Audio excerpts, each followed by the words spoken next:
Good morning, everyone. Welcome to today's hearing. As usual, I'm joined by my fellow panel members, Ms. Istefan and Mr. Akbor. Good morning. Good morning. Now, today we are going to continue hearing evidence from Mr. Richard Burnley. So I'm going to check that Mr. Burnley is in touch with us and that he can hear me and see me clearly. Good morning, Mr.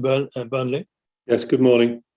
Good. And I think before we go any further, I better run through the usual housekeeping details so everyone is clear about the position. Can you please confirm that you're alone in the room from which you're giving evidence? I am. Thank you. Can you confirm that you have no documents or other materials with you? I can confirm that, yes. And finally, can you confirm that your mobile phone is in another room and that you don't have any other electronic device with you which is capable of receiving messages? No, I don't.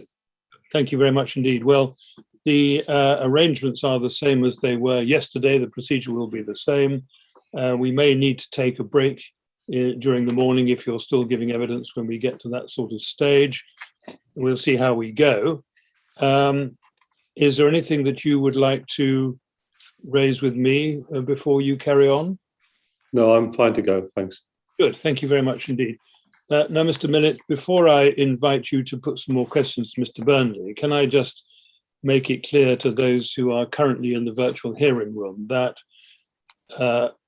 my connection with the virtual hearing was lost right at the end of the afternoon yesterday, but my connection with the rolling transcript was not. And so, although I was able to get back into the hearing room after about 5 minutes, I have been able to follow the transcript and have not therefore missed any of the evidence that was taken while I was away. So unless you want to go back to any of those questions and answers for other reasons, I don't think it's necessary for you to do so in order to enable me to capture that part of the evidence. So with that introduction, I invite you to carry on putting questions to Mr. Burnley.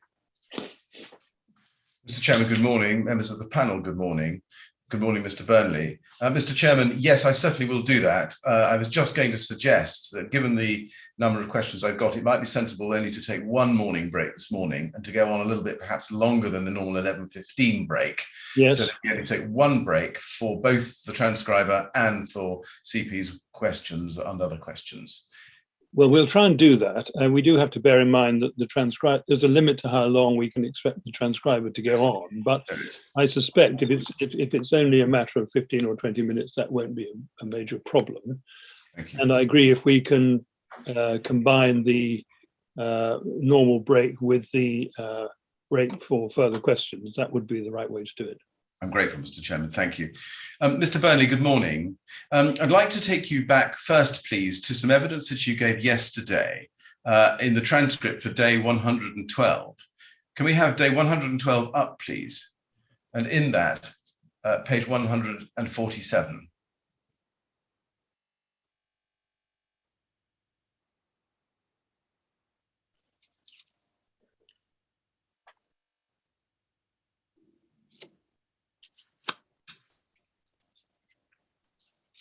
And if you go, please, to line 23 on that page, you can see that I'm asking you a question as follows, and I'll follow the line of questioning down as far as I need to go. So read with me. Line 23, at that stage, did you know, just think about this, that the K15 being sold, and which had been sold for a number of years, had failed ever to obtain a pass, turn page, please, to a test under BS 8414? Answer, at that point, yes, no, I'm sure I must have done. Question, you didn't tell the MPs that, did you? Answer, but testing product is only part of a product development process. Question, you were trumpeting the virtues, weren't you, at this dinner of the BS 8414 test when you knew by this point that for more than a decade K15 had been sold without that product having achieved a pass to a test under BS 8414? Answer, I'm not sure at that stage I did know that, no. Question, you said you had a moment ago. I'd said what? Sorry. I thought you told us earlier that by that stage you must have known that the K15 being sold was one that had not passed an 8414. I don't know, I can't remember saying that. I want to clarify the questions that I'm asking to you there, because it is possible that some may regard those as not clear. Let me ask you this then, by way of clarification. First, did you know at January 2018, when you joined the Kevin Hollinrake dinner, that until March or April 2015, the K15 product being sold, and had been sold since 2006, had not been part of a successful test under BS 8414. I don't think I did know that, no.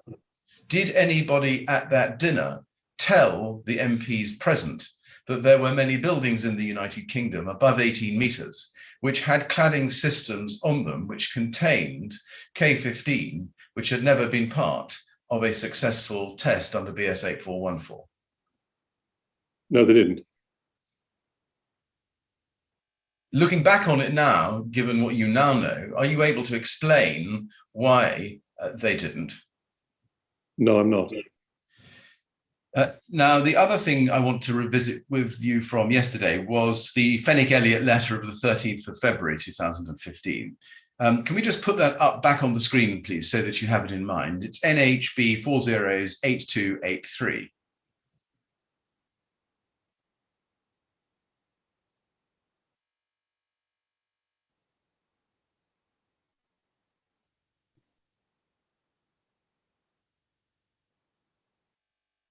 NHB 408283. Well, I'm not quite sure why there's a delay in finding it. No, never mind. Let me move on. I asked you about that, you'll recall, yesterday at day 112, page 90, at lines 19 to 22. And you'll remember the letter. It's the letter before action in which Fenwick Elliott threatened. Yes, I did. Yes. Now, you said yesterday at the passage I've just referred to that you don't think you saw it until it had gone, and you were then copied in. Let me show you one or two documents about that. First, can we go to KIN 3022227?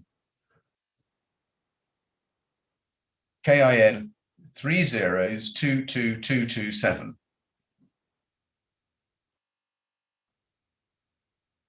This is a meeting, or minutes of a meeting, KHIL/insulation on Thursday, the 12th of February 2015 at 8 o'clock in the morning, again at Teal. And you can see that among those present, including Jean Murter, Spencer Murter, Peter Wilson, was yourself, Richard Burnley. Do you see that in the bottom right-hand corner of the list?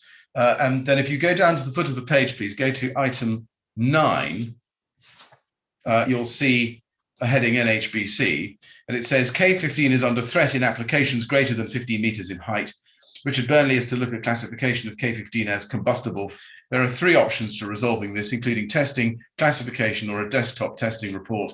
While we have been submitting desktop reports, NHBC seems to no longer find this acceptable. We shall engage with them. And Mr. Bennett, I'm sorry to interrupt you. On my screen, it has now come up. I think Right. Mr. Burnley would find it very difficult to follow that. Indeed, Mr. Chairman, I'm sorry, I'm reading from my own screen. Well, we've now got the second part of the paragraph up. Yes. Let's look at the sentence we want. We shall engage with them, can you see third line down, to try and solve the issue, as this is a system issue relating to a non-combustible cladding rather than an insulent issue. I'm sorry, to a combustible, not non-combustible cladding. Yes, let me start again. We shall engage with them to try and solve the issue, as this is a system issue relating to a combustible cladding rather than an insulent issue, with a fallback legal position if it fails. Do you recall that meeting? Yeah, I do vaguely, yes. Do you recall any discussion at that meeting, beyond what we see in the note, about a letter before action being sent to the NHBC? Well, I do recall a conversation. What I remember is that I was trying to get it resolved on a face-to-face basis, and if not, then there was this view that they would go to a legal position if they needed to. And was that actually discussed at the meeting, to be clear? I don't think it was discussed in any great detail, no. Right, I see. In any great detail, but was it discussed at all? Well, I think it must have been discussed, because it's noted there that there'd been a discussion that a fallback legal position if the conversations and discussions failed. I see. Can we then go to KIN 408298, please.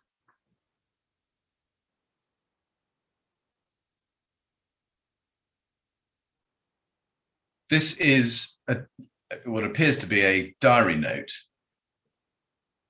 about a meeting, subject NHBC, location link meeting, start 13th of February 2015, 14:30, end 13th of February 2015 at 3 o'clock, 1500 hours. Show time as tentative, meeting status not yet responded. And then the required attendees, you'll see the list there: Peter Wilson, Adrian Pargeter, John Garbett, and you, among others. You see that? I do, yes. Last attendee there was T. Randall Fenwick Elliott. And it's a link meeting. What is link? Was it a platform? I think it was part of the IT platform that they used in the phone system. Yes, I see. Do you remember what that meeting was about? I don't, because I don't think I actually attended. I think if we check the dates, that coincided with the February half-term school holidays, and I believe I was away on holiday that week. I see. Did you attend it remotely, as would have been possible if it was done by... it would have been possible, but I don't believe I did. Right, you don't believe you did. I see. So can we be clear that your evidence is that you don't recall being at this meeting, therefore you can't tell us whether or not the letter before action was discussed at it? I think I wasn't at the meeting because I do think it was the half-term holiday. I see. Just then, to be clear, to put the final piece of the jigsaw together, can we have up NHB 50940, please?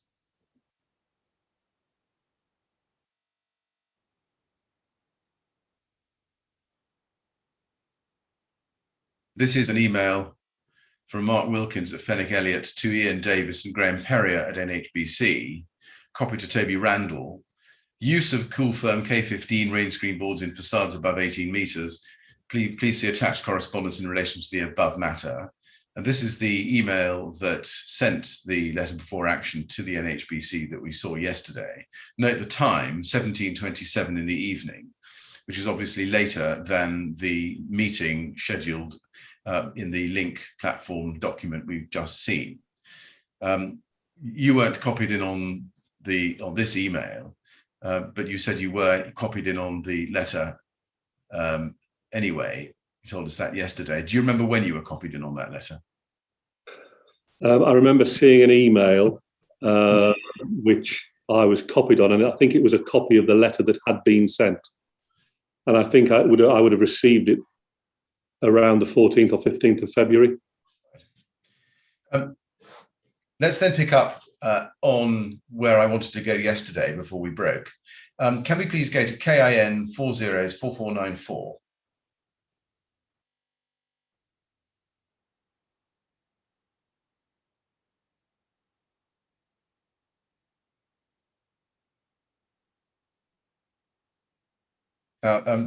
This is an email chain from the 6th of September 2017. And if we go to page 8 at the bottom, we'll see an email from some people called Murray Consultants. And if we have it blown up, it's dated the 8th of August 2017, from Amy Beale to you, among a large cast of others. And Amy Beale is a consultant at Murray Consultants in Dublin. Who were Murray Consultants? Can you tell us? I believe they were an agency who helped Kingspan with external affairs. And PR agency, essentially. PR agency. Who was responsible at Kingspan for engaging them? Do you know? I don't know. Right. Good morning, it says. Please see attached the first in a series of weekly media analysis reports tracking the developments in the Grenfell narrative. The attached report looks at key media issues from Monday 31st July to Tuesday 8th of August. Going forward, we will send the weekly media reports on Monday mornings. Is it right this kind of document therefore would arrive from this time on in your inbox every Monday morning? I think it's right. That would have been the case, yes. As well as to Jean Murter, Gilbert McCarthy, Peter Wilson, John Garbett and Adrian Pargeter? I would assume so, yes. If we go to page 1, please, third email down from the top, you can see an email there with red writing. We can go to that. And if we just blow that up, please, so it's more visible. John Garbett writes to Adrian Pargeter, you and Peter Wilson. See that? And it's dated the 6th of September 2017, and it's from the Murray Group, or follows on from the Murray Group, sending the wider chain the summary of the DCLG's test results and recommendations that took place after the fire at Grenfell Tower. Mr. Garbutt says, I think we should write to the DCLG in commercial confidence, picking them up on the following points. They're probably less emotively written. Page 1, ACM with a limited combustibility filler, category 1 in screening tests, can be used safely, although this is also dependent on how it is fitted. And page 5, ACM cladding with A2 filler, category 1, can be safe on buildings over 18 metres with foam insulation or stone wool insulation.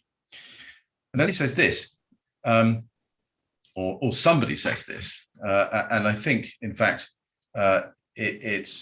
we don't know how the letters in red came to be written. Perhaps you can help us. Do you remember? No, I've no idea.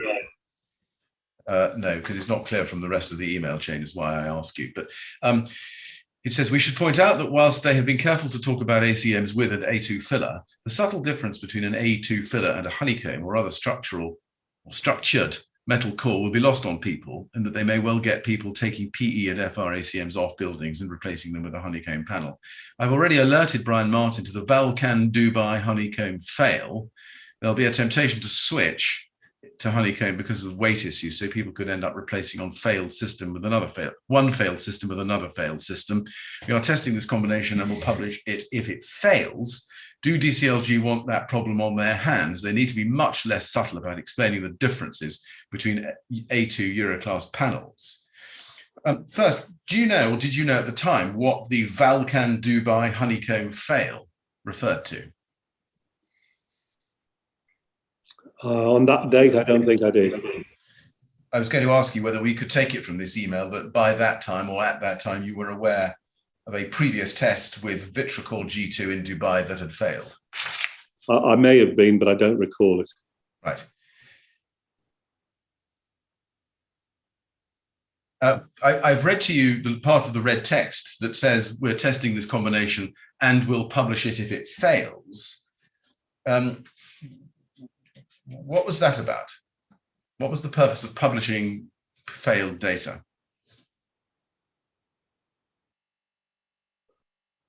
I'm not entirely sure. Right. I need more time just to read. Let me read what he's.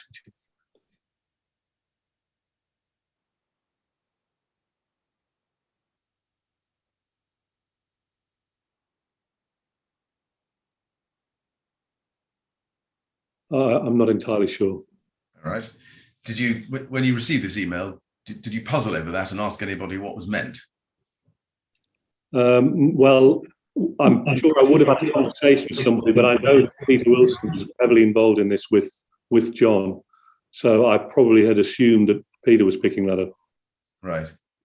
And at the end, you could see that John Garbutt says, under the last passage of red text at the bottom, if so, we need to agree whether the letter should be from external lawyers, internal lawyers, a trade association, or a friendly tap on the shoulder by email from me or Adrian. Whose shoulder was to be the recipient of this proposed friendly tap, Mr. Burnley? From my recollection of what I'm reading here, it was somebody in the DCLG. Right, somebody in the DCLG. And indeed, the last sentence says, I have a feeling that the latter is the best approach as we want to remain, quotes, friends, unquotes, with the DCLG. So does that enhance your I think I read it the same way that you do. Right. Who were these friends? Who was the friendly shoulder? Well, I think the use of the word friends is misleading. I think what he's meaning is we weren't trying to be obstructive. We were trying to provide them with information. Right. Who was it? Can you give me the name of an individual within the DCLG whose shoulder would receive this friendly tap? I can't know. What kind of relationship did Kingspan have with the DCLG that would accommodate this friendly tap? My understanding is that we didn't have a strong relationship with DCLG. I think people probably knew people, but I don't think there was any strong relationships. Who knew whom? Who knew whom? I can't tell you who knew whom, but the people who would have had any relationships would have been between John Garbutt, Adrian Pargeter and Adrian's team. Right. But I don't think there were many people, many people. Right. Without sounding very vague, but I don't think there were many people in Kingspan who knew many people within DCLG. Right. Did you yourself meet anybody from the DCLG at about this time? No, not that I can recall. Did the name Brian Martin ever come up in these conversations about who to talk to by way of a friendly tap on the shoulder or other sorts of approach at this time? It's a name I've heard of, but I can't say that I can join it up into that conversation there. Right. Do you know when you first heard of his name? I can't know. As managing director, you supported this kind of friendly tap on the shoulder approach, did you? I think if we were providing information in the right way, then I didn't see that there was any reason not to. Why did this tap on the shoulder have to be run past lawyers, as suggested? I'm not sure it was suggested. Could we see it again, please? I don't think that's how I read it. Please put the document back up.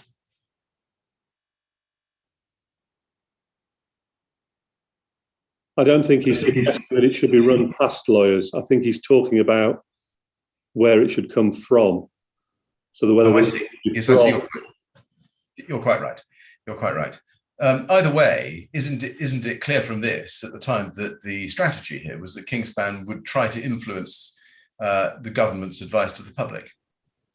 I would see that a different way. I think what that penultimate sentence is showing is that we would be trying to provide the information in the right way, in the right format.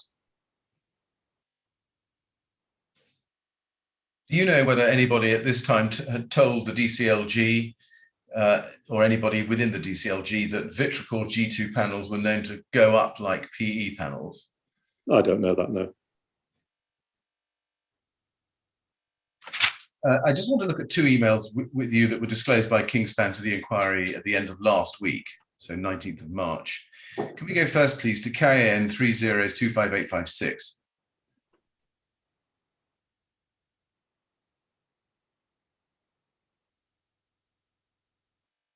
This is an email from the 31st of May 2018, second email down on that page. Now, we can't see to whom it's sent, but Mark Harris replies to it, copying in Siobhan O'Dwyer and John Garbett. We just scroll to the top, which might help you in your recollection. And I'll show you the email. Thank you. If we just scroll to the email itself. Scroll down, thank you. 31st May, Gilbert McCarthy spoke to Jean and explained the latest view that government has made up its mind already. And he was very clear that we need to pull out all the stops to convince government and anyone who wants to listen, as many independent experts and trade associations as possible, that large-scale testing for everything above 18 meters is the right and only solution to ensuring maximum future public safety. He is adamant that our video footage of DTS non-C is on the minister's desk ASAP, and if needs be, and at the appropriate time, it is also on Jeremy Corbyn's desk. We also need to do everything possible to bring forward that Vitricol G2 test. In parallel, we will ensure we have full product offer available in the event we fail to get our message across, but prioritize the above with everything we've got to ensure we succeed in convincing government that taking their consultation a step further by ensuring all, in capitals, systems above 18 meters is large-scale performance tested. And my first question about this is, did you see this email or take part in any of the discussion of its contents at the time? No, I don't remember seeing the email, and I don't believe I took part in any conversations. No. Do you know what footage, the video footage, is that is being referred to there? I'm not sure that I do know. Did you know, even more generally, that the plan here, as expressed by Mr. McCarthy, was publicly to undermine the government's proposed ban on combustible materials over 18 meters? No, I believe that the message was that we were pushing that all systems that were to be used above 18 meters should go through large-scale testing. Exactly, as opposed to going through the linear route. Yes. Yes, and that had been the plan since August 2017, in fact, haven't it? I'm not sure of the date, but that's, yeah, absolutely. All systems to be used above 18 meters should be large-scale tested. Yes, and the priority above everything, as we can see from this message, and tell me from your own knowledge, was to have G2 fail, the Vitricol G2 fail in an 8414 test, in order to convince the government to keep BS 8414 as the standard and sole test for use of combustible materials in high-rise buildings? Yes, I think as we did yesterday, the plan was to try and, my understanding, build a typical system that could be used that followed the linear route in the way that it would be installed and see if it passed or failed. Yes. And to your knowledge at the time, that strategy or instruction was coming from the very top of Kingspan, Gene Murtagh himself, yes? I can't confirm it came from Gene. Okay. We can see from this email that what Mr. McCarthy is saying it appears from Gene Murtagh. I just wondered whether that tallied with your own recollection at the time. I didn't have a conversation with Gene where he told me that, but yeah, of course I can read what it says in the email. Right. Now, the second email I want to show you, please, is at KIN302584.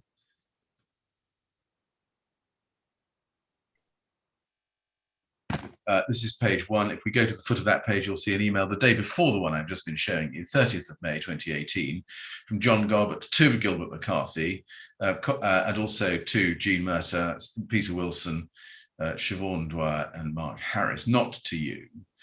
It seems that Gilbert McCarthy has made a suggestion that the government should be aware that some A1 and A2 materials are dangerous, and I'm summarising what's below. And Mr. Garbett says that could end up being counterproductive, pointing out to MHCLG that G2 is being used to reclad buildings and that it is dangerous will probably lead to it coming out that G2 has failed an 8414 with extra therm because that is the only available evidence out there at the moment that we know of. That in turn has the potential to dent any confidence we try to give MHCLG about using K15 with A2/1 rain screens. To get out of this, we will need to pin the issue on G2. And to do that, we need to have the RW/G2 fail in the bag from next month's test. So we can't move on G2 until we have that test fail to support our case. NB, G2 is probably being installed on as much K15 on failed buildings as any other insulation, failed there in quotation marks. Did you see this email or take part in any discussion of its contents at the time? No, I don't believe I did. Did you know at the time that the proposed test with G2 Vitracor, G2, proposed for the 2nd of July 2018 in Dubai, was something that had to fail? No, I mean, the way that it's written, it reads that way. My understanding was that we didn't know it would pass or fail because of the way it was being designed.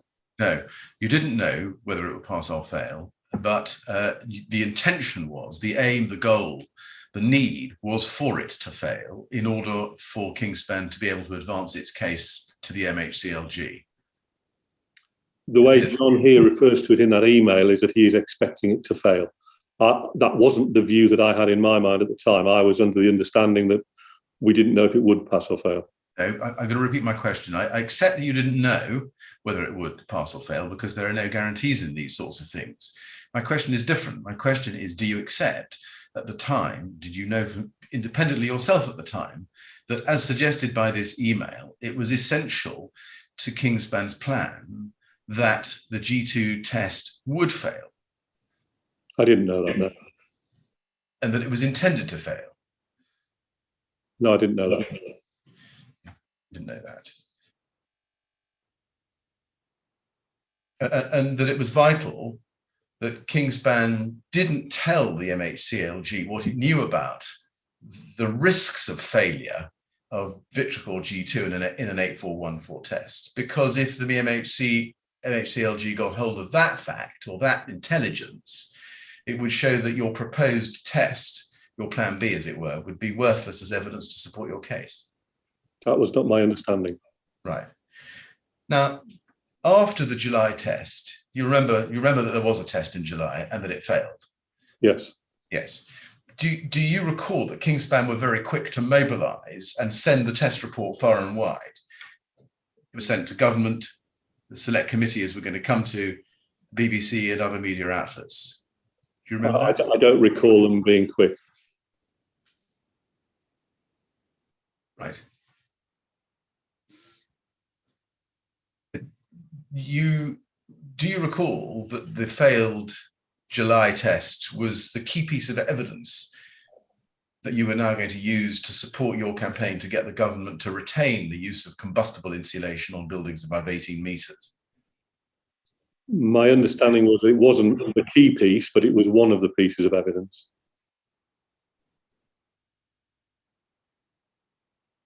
And as part of the plan to make it a key piece of evidence, I think you accept, do you, that the test was disseminated far and wide, whether immediately or not, perhaps doesn't matter.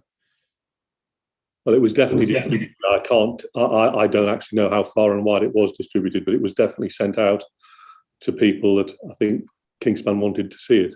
Right. Now, we saw yesterday from the 22nd of May email that the Plan A test, so to speak, the one that had happened in Dubai but had passed,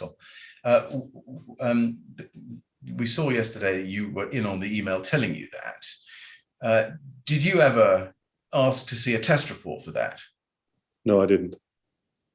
Did you ever see that test, the results of that test known to you, disseminated at all outside Kingspan? The first test, the one that passed? Yes. I don't know. You don't know. Can you explain why it was that although the results of the failed July test were disseminated far and wide, the May test was kept confidential within Kingspan? I didn't know that it had been kept confidential, so I can't confirm that. I see. Did you ever ask yourself why it was that the July test was being disseminated far and wide, but the May test, which had succeeded, had not? Well, as per my previous answer, I wasn't sure that the first test had been kept confidential, so I made that link. Let's go to your letter of the 6th of July 2018 to the Select Committee. This is at INQ 30144076.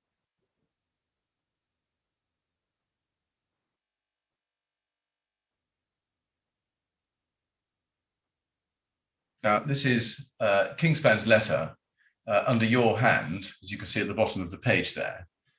And I'll just take you through this.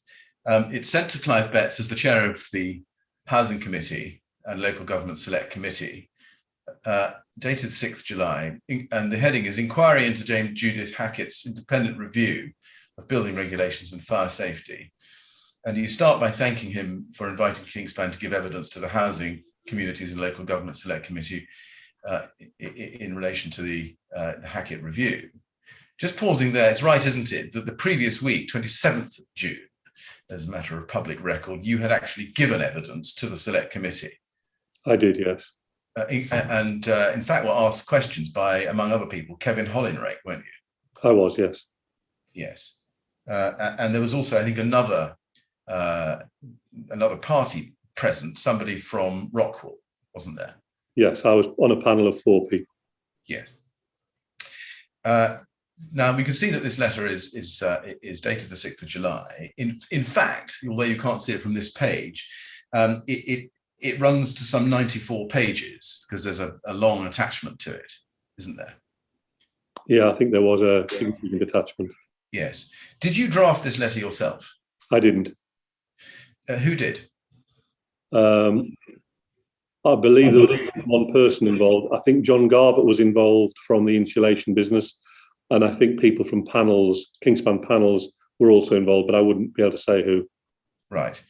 When you signed it, were you just given it to sign, or did you play any part in reviewing a draft before you signed it? Could we just scroll down so I can see my signature? Because I have a funny feeling it may have been added automatically as a... Yes, there you are. I think that's actually an e-signature. So I don't think I actually signed the letter myself. I think it was added electronically. I see. Did you add it electronically? No, I didn't. Right. Do you know who did? I don't know exactly. I mean, I could imagine it was probably one of the secretaries that worked for the divisional management team in the insulation business. Did you authorize the person who added your electronic signature to do so? I don't believe I gave authorization, no. When did you first see this letter? I'm not entirely sure. I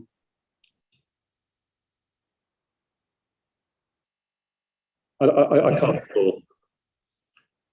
Did you see it on the day it was sent or afterwards? That's a good question. I have a feeling, but I can't confirm. I'd be speculating. I don't think that's right. I'm not entirely sure I saw it before it went. Right.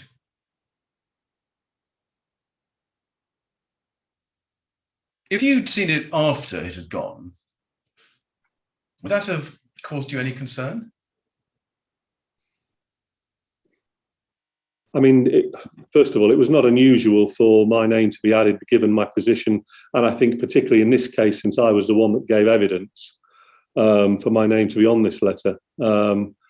I'd need to read it through again and get familiar with what it says, and clearly now even go through all of the attachments. But normally what would happen is I would read the letter, and if I had any concerns about the content of the letter, then I would make comment. But the technical stuff inside, it wasn't my responsibility to know whether that was accurate or not.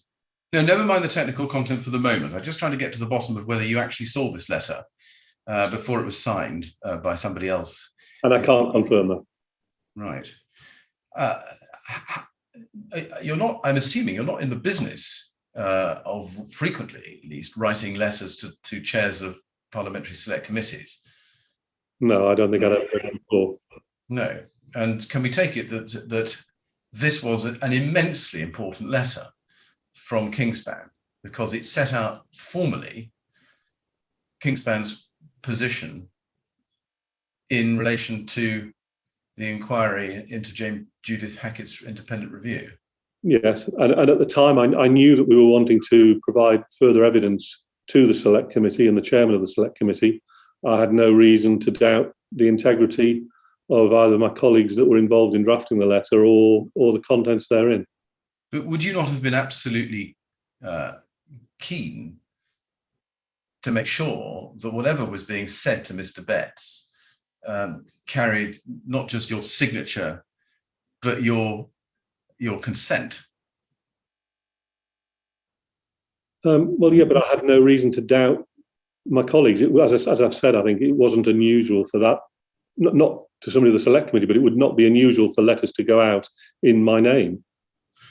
No, but it might be unusual for a letter of this importance to go out to a committee of this importance in your name if you hadn't first read it.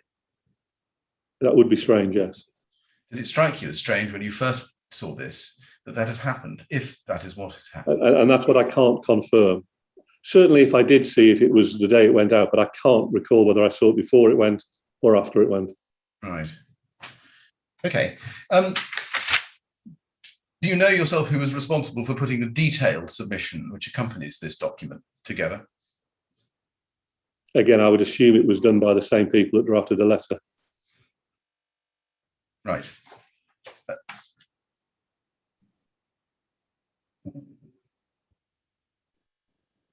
Let me just put one or two paragraphs to you so that I can get your comment.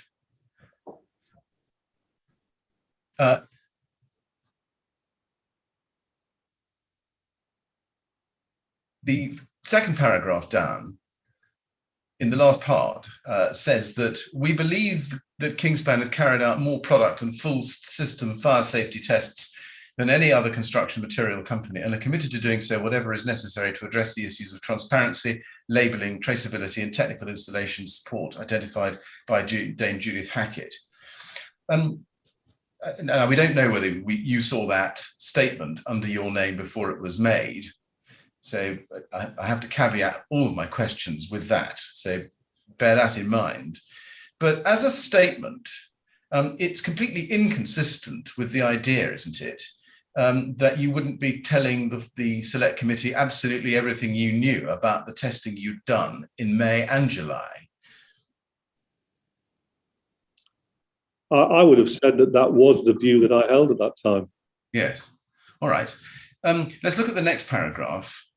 Last sentence. Our position is not about commercial benefit, but about ensuring that building regulations are always rooted in science engineering. Are you able to sit there today and say that Kingspan's case to the MHCLG that had been up and running since the September of the previous year was solely about ensuring that building regulations had a scientific and engineering basis and nothing to do with Kingspan making money? I believe that was the case, yes. You really do, Mr. Burnley? You really think that the case being put together by Mr. Garbett and Mr. Pargeter and everybody else at Kingspan in the documents I've shown you was only about public benefit and had no element of self-interest at all? I think given the previous sentence that shows that actually the product that we were talking about was a very small part. It was more about the belief that full-scale testing was the right way ahead to give people confidence in public safety. Mr. Burnley, sure you would meet me halfway here and accept that at least to some extent, Kingspan was interested in making sure that the testing only went under 8414 for its own commercial benefit. In other words, in order to make sure it could continue to sell combustible materials on high-rise buildings. I can't meet you halfway, I'm afraid. I mean, my personal view is that would not be the case. It certainly is not my view either. So you would take the position, would you, that Kingspan throughout was acting entirely altruistically and not for its own advantage whatsoever? Kingspan was in no way trying to put commercial benefit ahead of public safety. That was my view, and I maintain that. Wasn't quite my question. My question was whether there was any element at all of self-interest.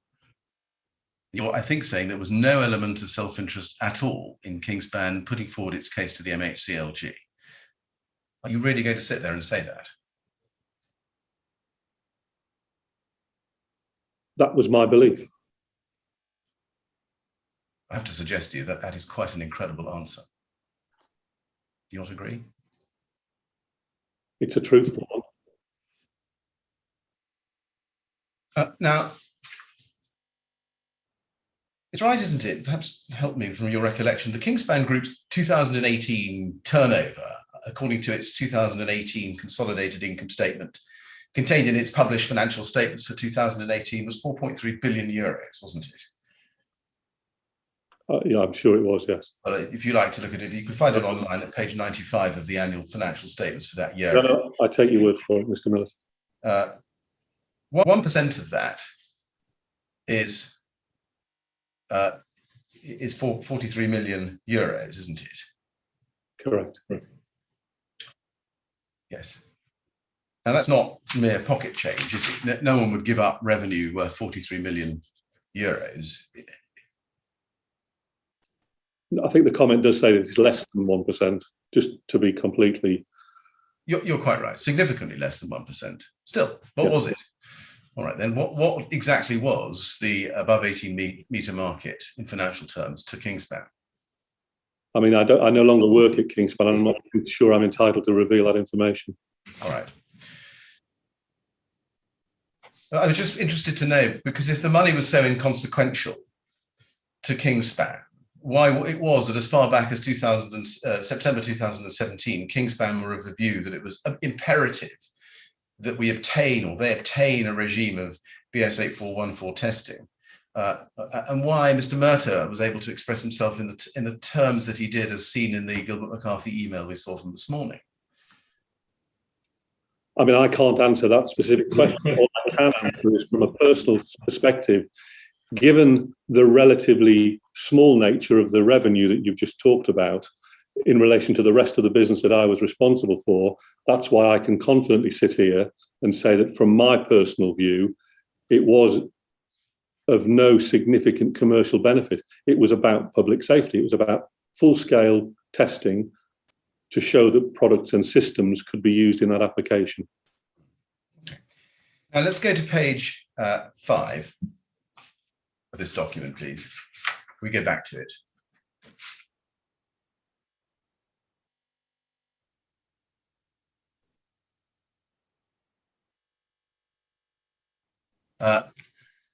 Now, let's go back to page 4, actually. Probably a better place to start to give you a bit more familiarity with what I'm going to show you, given what you've told us just now about how this document came into being.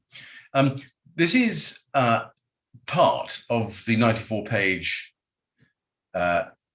attachment to this document. It's a long technical piece. and it sits under the heading failed A1/A2 large-scale fire tests. And it says Kingspan has evidence of 3 failed large-scale fire tests where the cladding system was made up of A1 and A2 products. The tests are detailed below and supporting documentation is enclosed. And then there are 3 tests. Test 1, Test 2. Test 1 was one done with A2 ACM with Fujairah rock wool, foil-faced mineral fibre. And in the last paragraph, it said that it wouldn't be typical in UK construction and wouldn't be allowed under, but would be allowed under government's proposals. Test 2 was one done in Australia in March 2018, alpolic solid core A2 panel with rock wool mineral fibre. And if you turn the page to page 5, you can see at the very foot of the screen in front of you underneath the graph that the report says, or letter says, the Australian test is also not typical of construction in the UK because the insulation is within the steel wall framework and sheathed in a steel sheet to protect it from the fire. So the first test and second test, not representative. And then we get the third test, test 3, which you can just see poking out at the bottom of the screen there. And can we turn that up? This is a test which was carried out at Exova in Dubai on July 2nd, 2018. Now, just pausing there, do you remember that when you gave evidence to the Select Committee on the 27th of June 2018, that test, of course, hadn't yet happened, but was planned? That would be correct, given the chronology, yes. Yes. And then it goes on. The test was commissioned by Kingspan. The system was comprised of rock wool duo slab rated A1 and Vitricor G2, which is rated A2. The construction of the test rig was a replica of the Ministry of Housing, Communities and Local Government tests conducted immediately after the tragedy at Grenfell Tower. The test failed on the basis of thermocouple data, which is detailed in the enclosed preliminary report from Exova. Enclosed are brochures detailing rock wool duo slab and Vitricor G2, as well as PDFs of the sectional drawings of the test rig, etc. And then if we just turn the page to page 6 to make sure we're not missing anything on that page, you see what's set out. Classification, test reports, video footage will be forwarded as soon as they're received. And then it says this: despite failing this, the BS8414 test, sorry, I'll read it again. Despite failing this BS8414 test, the products used in this system are A1 and A2 and would therefore be automatically permitted under current building regulations and the government's proposals on banning the use of combustible cladding. This evidence supports Kingspan's view that cladding systems should be subject to large-scale tests as complete systems in their intended configuration in order to meet the objective of fire safety. My first question on this is, whenever it was, you saw this letter, did you read the detail about test 3? Yes, I'm sure.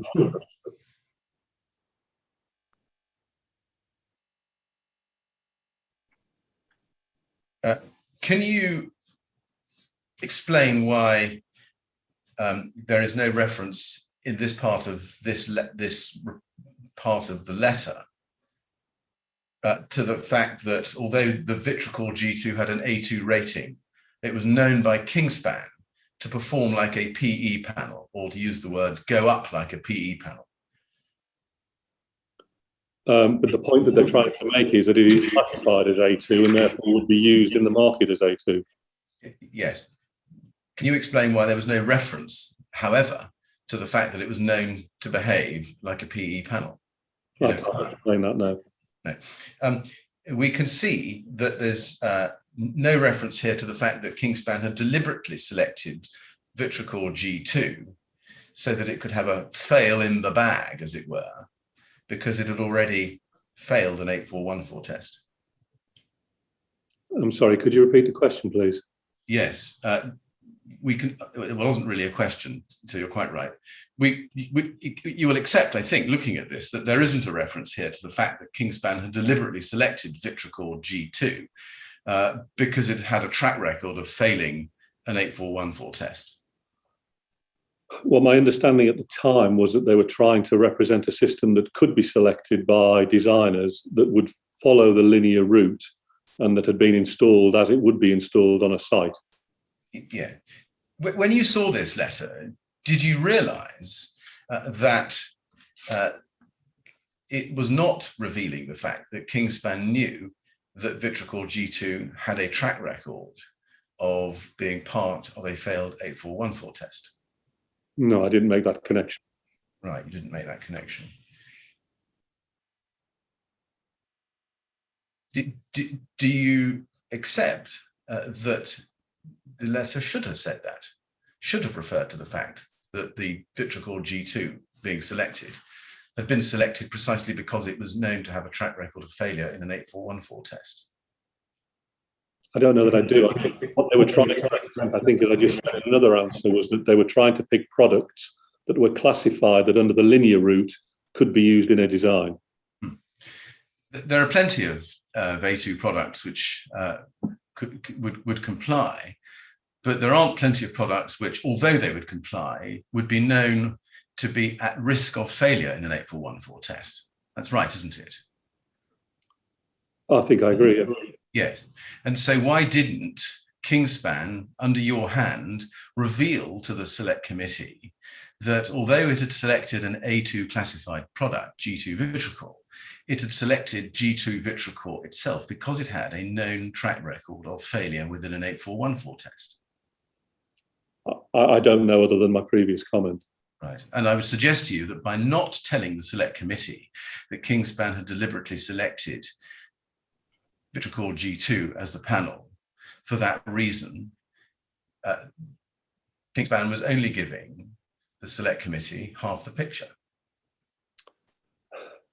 I'm not sure I do agree. I still maintain that the point of that test was that it was products that were classified and marketed as A1 or A2 and therefore followed the linear route.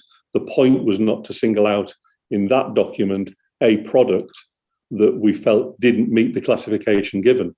I don't know what correspondence took place between Kingspan and the manufacturer of that panel to represent their concerns.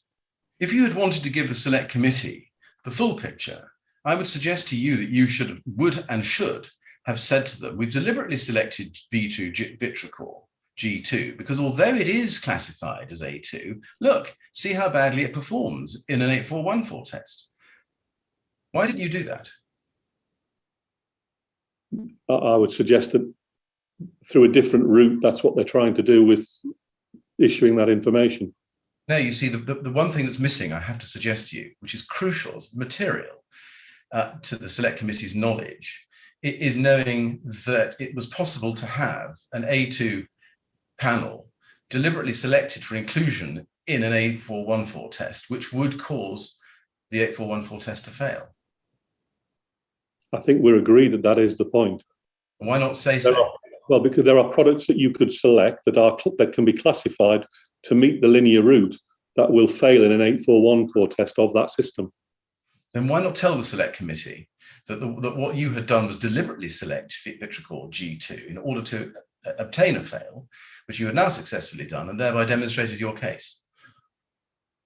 I must apologise that we're at odds. I think what we're doing at the time was selecting a system made up of a number of components that failed the test. Now, do you accept, looking at what I've read to you, that this letter did not tell the select committee that there had been an earlier test, namely the one on the 22nd of May, which had been designed with deliberate imperfections intended to achieve poor performance, but which had in fact passed? No, they didn't raise that, but it's an important point. Clearly, by designing systems, it was, you couldn't guarantee whether it would pass or fail. Mr. Burnley, why did this letter under your hand not refer to the successful May test? Because I'm not sure it's relevant to that third test that they're highlighting. The third test was to show that products that are available on the market that are classified as being A1 or A2 and satisfy the linear route can fail a test when tested as a system. Why not tell about the system test, not the individual components? Why not tell the select committee that the Dubai test was a fallback test, a plan B, that had only become necessary because the first test, the May test, with all its intended design imperfections, had succeeded? I can't answer that question. You said a moment ago that the May test was irrelevant. Did you yourself decide or take any part in deciding not to refer to the May test in this letter to the Select Committee? No, I didn't. You didn't. When this letter was written, and again with the caveats that I referred to earlier, was it an oversight not to refer to the May test, or was there a deliberate decision? Do you know? I don't know. By referring to the July failure, but by making no mention of the May success, were you not giving an unfairly incomplete picture to the Select Committee about the behaviour of linear route systems, or the linear route to compliance? No, I think we were pointing out an inconsistency, that it was wrong to assume that all systems made up with products that met the linear route could be assumed that they would pass a large-scale test. Yes. Now, you said earlier that the May test was irrelevant. Was it not relevant for the Select Committee to know that even a system containing linear route compliant products, but with inbuilt intended design flaws, could pass a BS 8414 test? I'm sorry, can you repeat that again? Was it not relevant for the Select Committee to know that a system containing linear route compliant products, but with inbuilt design flaws, could pass? I don't know. I'm technically qualified to pass comment. Well, and I'm not sure why anybody would deliberately design it with inbuilt flaws in a system going on a public building. Or any other. I'm sorry. Do you want to continue your answer? No, I think I've finished. If you were making a fair and balanced presentation to the Select Committee, you would have told them about both the May test and the July test, wouldn't you? I don't believe so, because I think the third test, we were trying to show that a system made with products that followed the linear route could fail. Right. But it was wrong to assume that products automatically following the linear route would pass. We believe that all systems that were to be used at that height should follow a large-scale test. So far as you are aware, the non-disclosure of the fact of and results of the May test, is this right, was not an accident, not an oversight, but the result of a deliberate decision by Kingspan not to reveal it? I don't believe that was the way, no. Let's look at a more recent letter. Can we look, please, at KIN 3024978?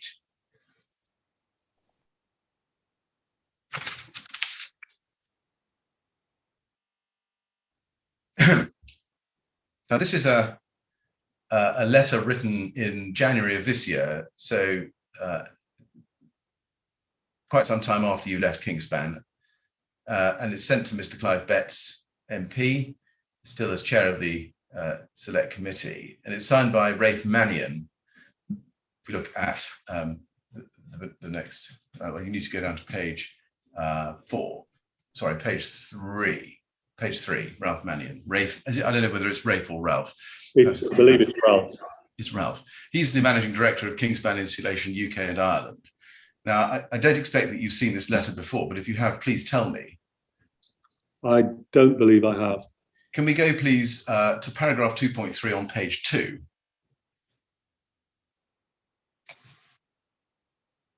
Uh, 2.3 on page 2. And it says in that paragraph halfway down, just read with me, the May 2018 test was not shared with the Select Committee because it was not relevant, as it did not illustrate the public safety point that Kingspan was seeking to explain. It goes on, I'll just read the rest to you for completeness. It is not in doubt that some systems comprising only A1/A2 materials will meet the R135 requirements when tested to BS 8414. The point of public safety is that not all such systems will meet those requirements. Now, I want to focus with you on the part of that sentence where it says, wasn't shared with the select committee because it was not relevant, as it did not illustrate the public safety point that Kingspan was seeking to explain. Were you part of the decision-making that led to the decision not to share with the select committee the May 2018 test for the reason this letter says? No, I wasn't. Right. Can you tell us about that decision? You know, when it was made, by whom it was made? No, I mean, I wasn't involved in it, so I can't pass comment. Oh, right.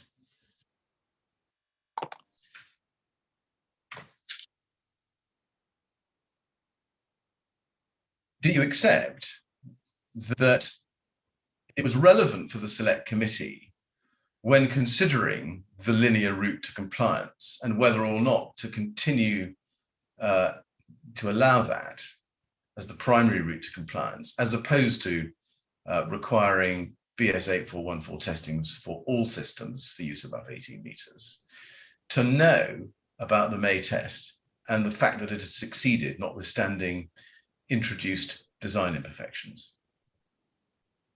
No, I believe I'm probably repeating an answer I've given before, so forgive me, but I believe, I mean, there are plenty of systems that do follow the linear route that would pass the test. I think, as actually says it quite succinctly in that last part of that paragraph, not all such systems will meet those requirements. I think that was the point. It wasn't the point that there are plenty that will, it was the point that some won't. That you can't therefore link that following the linear route would therefore deem that it would pass a large-scale test. I think we're slightly at cross purposes. Let me try it once more. Was it not relevant for the select committee to know about the May test precisely because it undermined the public safety point that Kingspan was seeking to explain? No, I don't agree with that. Right. It isn't the truth here that you lent your name, or at least your name somehow appeared on a letter to the select committee which concealed the existence of the May test and its successful result, because the May test and its successful result seriously undermined Kingspan's case that combustible materials should not be banned? No, I don't believe that to be the case. And that by giving them the result test, but not revealing the May test, you were only giving the select committee half the picture? No, I don't believe that's the case. And that Kingspan, in doing so, was setting out to mislead the select committee? No, that's not the case. Now, do you know who it was at Kingspan who decided that it was you who should give evidence to the select committee, both orally and by appending your name to this letter? I'm not completely sure. No, I think it was Peter that told me. Right. Given that you'd only worked for Kingspan for some 4 years at this point, and there were a number of other very highly, in fact, more highly qualified people at Kingspan who could speak with much greater detail of the knowledge of fire testing than you, were you surprised to have been selected to give evidence in front of the select committee? I was a little, yes. Yes. I want to show you an email chain which was disclosed to the inquiry on the 10th of March this year, so within this month. KIN 30255112.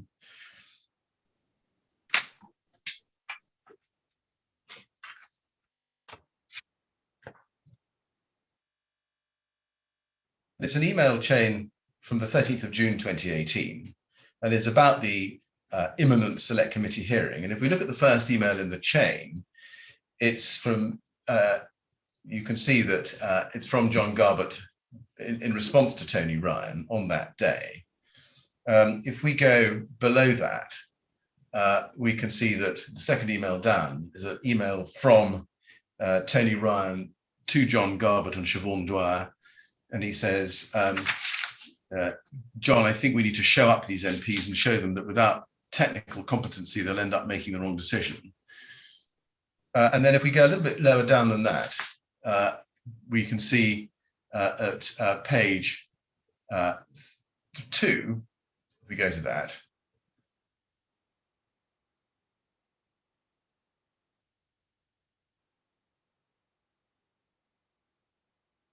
there is an email which starts on the 12th of June, an email chain starting on the 12th of June, from Tony Runn to John Garbett, which ends with the email I've just shown you. And it says, John, I know Richard was subjected to media training today and is preparing for the select committee hearing. Richard's name was bounced around a number of times as we anticipated that an MD or CEO would be called. But as we now know, it's a Kingspan representative that is required to attend. Personally, I think this is so important that we need someone who's been very close to the various issues over the last few months and who's on point with all the evidence we have. This person needs to be technically excellent and demonstrate their knowledge of testing in a way that portrays Kingspan as absolute leaders in fire testing, etc. Therefore, I think you'd be more suited to represent Kingspan. This is a chance we cannot risk. I'm sure Richard could deliver, but I think you are better positioned to do this. Kind regards, Tony Ryan. And then we have John Garbett's response, 13th of June. Hi, Tony. Richard is going to be very good. He knows enough, but not too much, which is helpful. The worst thing he could do is a deep dive on detail. He needs to talk to the MPs at their level of understanding. And then we can see how this then unfolds. If you go above that, please, on the screen, Siobhan Dwyer comes back. John, you can be there by his side too, though, right? And then scrolling up to the top, John Garbett to Siobhan Dwyer, behind rather than beside. But we're told that Richard referring to me will be frowned upon and will not look good. And then at the very top, or rather the second email, is the email I showed you. I think we need to show up these MPs and show them that without technical competency, they'll end up making the wrong decision. You could brand yourself as a Kingspan director, which is true and accurate. I'm not doubting Richard, but it just made sense in my mind that you'd do it, and I thought I'd voice my opinion. Now, we can see what others were saying behind the scenes. First of all, can I assume that you knew nothing of these discussions? No, not at all. The first time I saw it was 2 evenings ago. Yes, 2 evenings ago.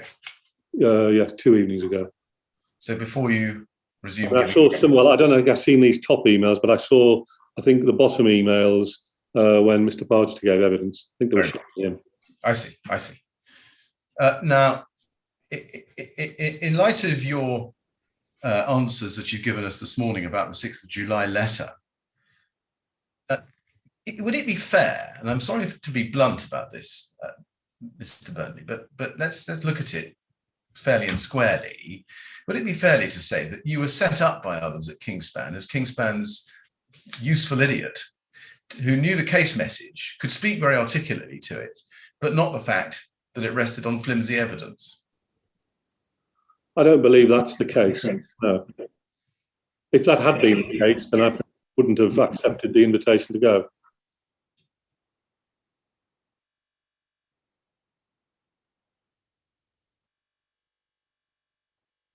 When you were preparing to give your evidence before the select committee and had the training that's been referred to here, was there any discussion of how you should present matters so as not to compromise your position in the public inquiry?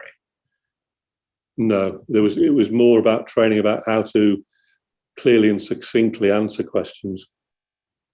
The mechanics of it, not the content. Right. Was there any discussion at all during this training exercise, or indeed any of your preparation up to giving the evidence before the select committee, about making sure that the message you were putting across didn't undermine Kingspan's position in the public inquiry? No, it was nothing to do with undermining Kingspan's position. There was discussion about the messaging, and that was around full-scale testing. Right.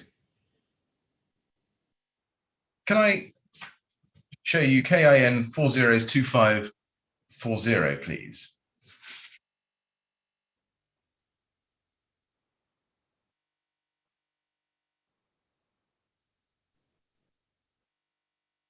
This is a letter from the MHCLG, Rachel McLean, on the date, and it's dated the 31st of July 2018, as you can see, and it's addressed to Jean Murtagh, Chief Executive at Kingspan in Ireland, and it looks to be a response to the 6th of July letter.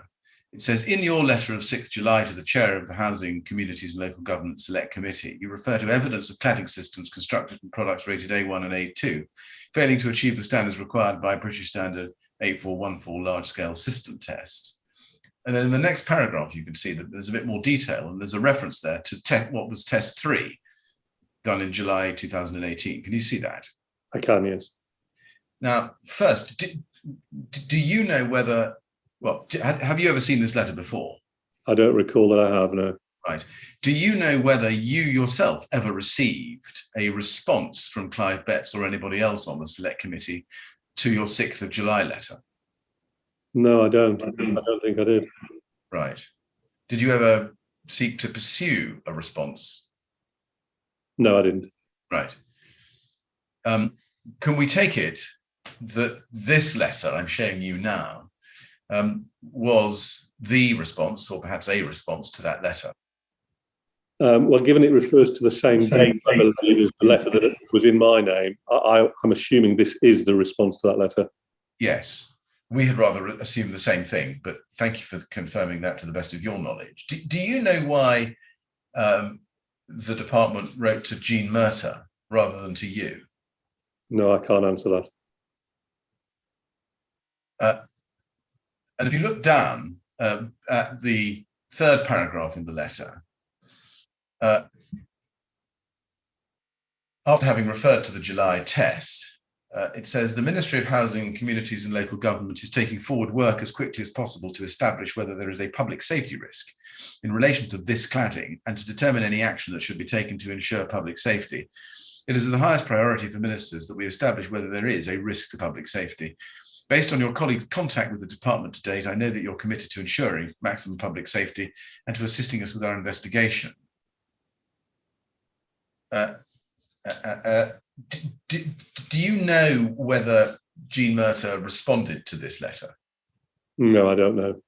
Now, we've seen, as I've shown you, that Jean Murtagh, among others, was linked in on, copied in on, in fact, as a direct recipient of the April 2018 emails referring to the proposed tests.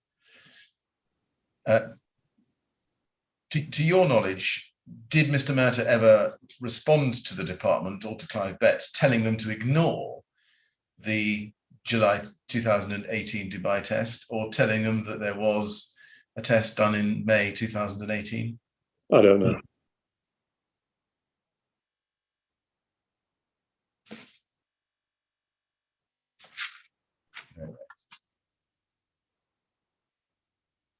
Do you know, from your own knowledge, that Jean Murtagh knew about the tests, about the plan to introduce deliberate design imperfections into the May test, not to tell the select committee about the May test when it succeeded, the plan to use G2 Vitracor as the selected material in the July test, and the concealment of that fact from the select committee? I don't know. I'm going to put to you 2 things. I'd like your comment. Is it true that Kingspan's position, even in 2018, in the face of a government investigation into fire safety following the Grenfell Tower fire, was to do its best to ensure that science was secretly perverted for financial gain? No, I don't accept that at all. And that had been Kingspan's approach for many years before that point, to your own knowledge now? No, I don't believe that to be the case. Finally, can I just ask you about what actually happened? Do you recall that in September 2018, Vitracor G2 was withdrawn from the market? Suspended, at least. I can't remember that, no. Do you remember that the government was keen to test the Vitracor G2 panels for themselves? I can't recall that. Don't recall. Can we go to KIN 3025721, please?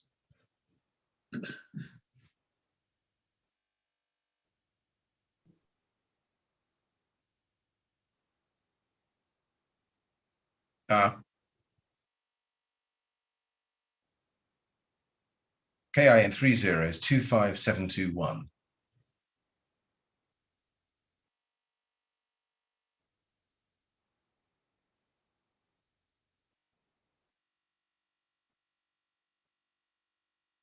Yes, here it comes. This is a letter from the MHCLG dated 13th September 2018. Heading, and it's to Clive Betts MP, heading Vitriol G2 cladding. Dear Clive, the government has today concluded fire safety tests of the Vitriol G2 cladding product. Our testing has demonstrated that the product being sold on the market differs from the one tested for classification. The results show the samples tested contained more combustible adhesive than is specified in the original classification report. Although this on its own does not confirm that the product would not meet the A2 classification, it is clear that the samples do not match the specification as set out in the original A2 classification report. Therefore, it may not achieve the fire safety standard it has been classified to. We've taken immediate action and referred this matter to trading standards and asked the supplier to withdraw the product from the market until it can demonstrate it meets the required standard. We have also contacted the 2 high-rise residential building owners that have purchased Vitriol G2 for use on their buildings to inform them of our finding. This product is not widely used in the UK, but we have asked the government's independent expert panel what additional action, if any, may be necessary. There is nothing more important than ensuring people are safe in their homes. And it's signed the Right Honourable James Brokenshire, MP. Do you remember how the suspension of Vitriol left Kingspan's case? No, I don't.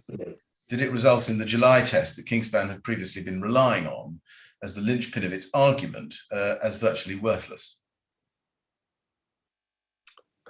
Well, no, I don't think so. I think it's a consequence, isn't it? Indeed. And is it not also right that the second paragraph in Mr. Brokenshire's letter actually was telling Clive Betts something that Kingspan had known all along, or at least strongly suspected, namely that although Vitriol G2 was an A2 rated panel, nonetheless, it was more combustible than that rating would indicate. And, as I say, had a track record of failure when included in a BS 8414 test. And I think that's the point, but in a different way. It was the point that systems made up of products that followed the linear route couldn't necessarily be guaranteed to pass a large-scale test. The consequence of that is that clearly one or more of the components or the way that it's constructed mean that it's not capable of passing the large-scale test. What happened in the end to Kingspan's lobbying attempts or argument or case based on the July 2018 test? I don't know. I mean, I moved from that business into a different Kingspan business at the end of that year, so I don't know what they've continued. The end of 2018? Correct, yes.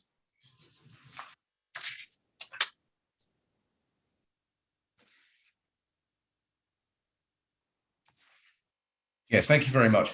Mr. Burnley, I've come to the end of my prepared questions, but there may be further questions that I need to go back over and ask you, and there may be questions that others may also want me to ask you, which I will have to consider. So I'm going to ask the chairman now for what we have as a usual break at the end of a witness. Mr. Chairman, is now a convenient moment? Yes, well, it obviously would be, Mr. Millett. Thank you. Mr. Burnley, as Mr. Millett explained, we need to have a short break at this point just to sweep up any possible additional questions. So we'll stop now. We'll resume at 25 to 12, please. And at that point, we'll see whether there are any more questions we need to ask you. And as before, please don't talk to anyone about your evidence or anything relating to it while you're on the break. And we'll see you at 25 to 12, please. Okay, understand. Thank you very much indeed.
Welcome back, everyone. We'll see now whether there are any more questions for Mr. Burnley. Let me just check. Mr. Burnley, can you see me and hear me well? Yes, I can. Thank you. Thank you very much. Well, we'll find out whether Mr. Millett has any more questions to put to you. Mr. Millett.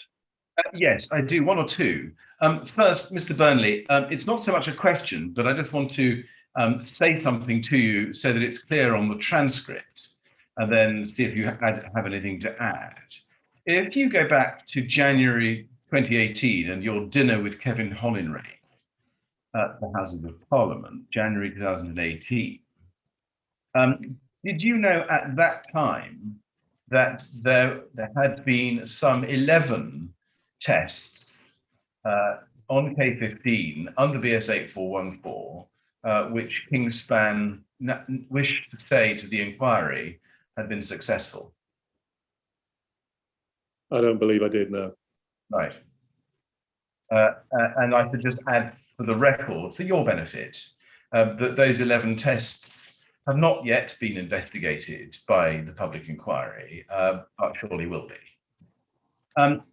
Now, the second thing I want to ask you is about a document which follows in time from the 2nd of July test at KIN 407, I'm sorry, KIN 404-729, please.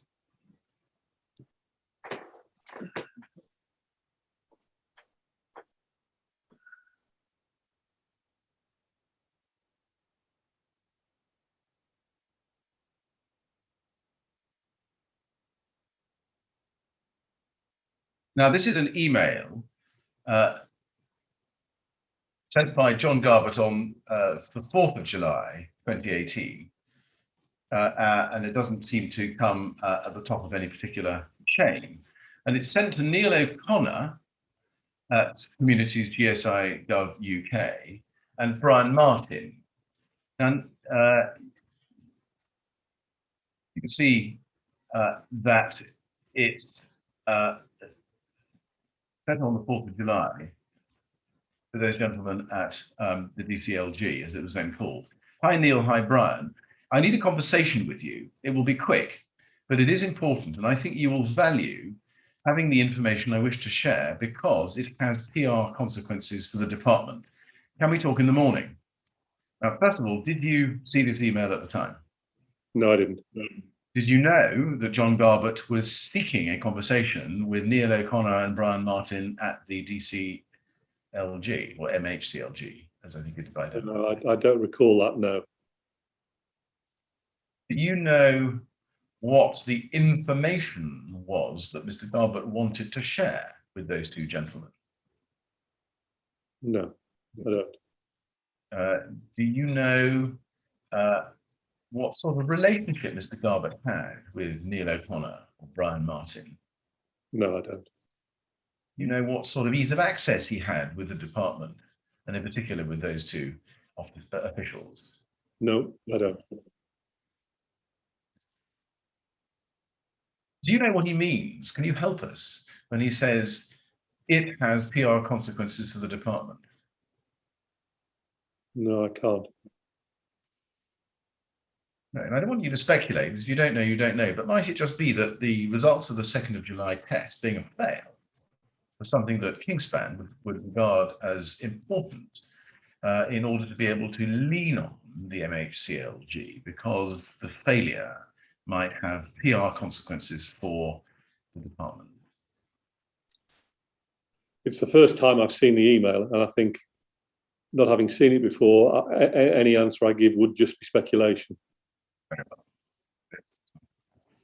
Finally, Mr. Burnley, this is a question that the inquiry sometimes asks of people in particular positions. Looking back on all the evidence that we've been through, both in December and again over the last few days or so, is there anything that you would have done differently? I think I'd like to start, first of all, by extending my sincerest condolences to anybody who's been affected by the tragedy at Grenfell Tower. I think, having followed as much as I can the first two modules, I've reflected on a lot of what's been discussed. And I'll clearly do more of that now this part of the process is finishing for me. I think what it's made me do already is question the integrity and robustness of information that I read and receive, and in particular in the areas where it's not my specific expertise. And I'll continue to do that and reflect on this process. Yes, thank you very much. Well, Mr. Burnley, it only remains for me to thank you very much for the inquiry and assisting us with our investigations. We're extremely grateful to you. So thank you very much. Thank you. Thank you, Mr. Millett. And Mr. Burnley, I'd like to add my thanks on behalf not only of myself, but my fellow panel members to you for coming to give your evidence, not once, but in a sense twice. And I'm sorry that the process was interrupted as badly as it was by matters outside our control. But we're very grateful to you for coming to give your evidence. It's been very helpful to us to hear what you have to tell us. And I can at least say now that it's over and you're now free to go and get on with your life. So thank you very much indeed. Thank you. Right. Well, I think, Mr. Millett, that brings us to a close, does it not, of the proceedings for today, and indeed for Module 2 as a whole, other than the closing statements, which we're going to hear at a later stage. Mr. Chairman, it does subject to one thing I should just do, which is to read record other witness statements, further witness statements relevant to Module 2. And I can do that by referring to a single document, which is a schedule with the witness statements, company and organisation, and the URN on them, so that those who want to can examine precisely what it is that these witnesses say in writing. And the reference to that schedule is IDX 0654, and it has 2 pages. IDX 0654. So that is a way of reading all of those formally into the record. And they will now be available on the inquiry's website. Good. Subject to that, Mr. Chairman, that brings to an end, subject to anything further outstanding, possibly, the Module 2 oral evidence. Good. Well, thank you very much. And so the proceedings will terminate at that point for today, but we are resuming on Monday morning at 10 o'clock, when we will begin hearing opening statements for Module 3. And so until then, thank you all very much. 10 o'clock Monday morning.